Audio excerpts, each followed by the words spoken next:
નમસ્કાર મિત્રો, ration card ધારકો માટે મોટા સમાચાર। ગુજરાતના દરેક પરિવારને મળશે એપ્રિલમાં 3 મહિનાનું એક સાથે રેશન। તો મિત્રો હવે ગુજરાત સરકાર તેમના રેશન કાર્ડ ધારકોને આપશે 3 મહિનાનું એક સાથે રેશન, તે એપ્રિલ મહિનામાં।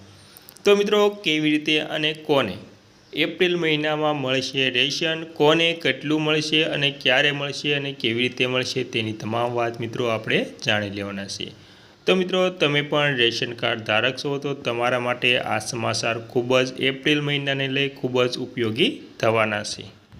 તો મિત્રો તેમાં વાત કરીએ તો સરકાર ગરીબી રેખા નીચે આવતા તમામ લોકોને મફત રાશન આપે છે। આ દરમિયાન કેન્દ્રની નરેન્દ્ર મોદી સરકારે દેશના તમામ રાશન કાર્ડ ધારકોને એપ્રિલ મહિનામાં 3 ગણું રાશન આપવાની જાહેરાત કરી છે। કેન્દ્ર સરકારના ખાદ્ય અને સાર્વજનિક વિતરણ વિભાગે તેની જાણકારી આપી છે મિત્રો। અને મિત્રો સોશિયલ મીડિયા પ્લેટફોર્મ એક્સ પર લખ્યું છે કે એપ્રિલમાં તમામ લાભાર્થીઓને 3 મહિનાનું રાશન એકસાથે મળશે। તેના માટે તમામ લાભાર્થીઓ પોતાની નજીકની રાશનની દુકાન પરથી નિર્ધારિત સમય પર રાશન પ્રાપ્ત કરી શકે છે। આપને જણાવી દઈએ કે સરકારે હાલમાં તેની પાછળ કોઈ ઠોસ કારણ જણાવ્યું નથી મિત્રો।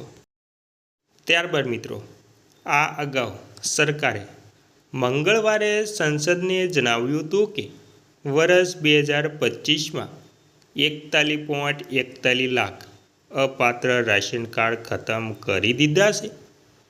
રાજ્યસભામાં ખાદ્ય રાજ્ય મંત્રી નીબુબેન જયંતિભાઈ બામણિયાએ જણાવ્યું હતું કે હરિયાણામાં સૌથી વધારે લગભગ 13.43 લાખ રાશન કાર્ડ, રાજસ્થાનમાં 6.05 લાખ અને ઉત્તર પ્રદેશમાં 5.97 લાખ, પશ્ચિમ બંગાળમાં 3.44 લાખ અને મધ્યપ્રદેશમાં 2.60 લાખ અપાત્ર રાશન કાર્ડ ખતમ કર્યા છે।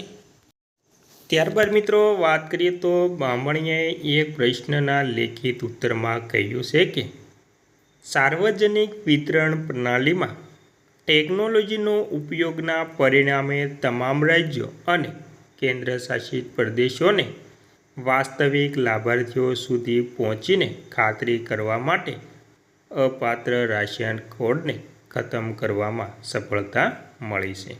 અને તેમણે જણાવ્યા અનુસાર વર્ષ 2025માં 41.41 લાખ નકલી રાશન કાર્ડ ખતમ કર્યા છે, જ્યારે 2024માં આ સંખ્યા 48.48 લાખ અને 2023માં 41.99 લાખ હતી।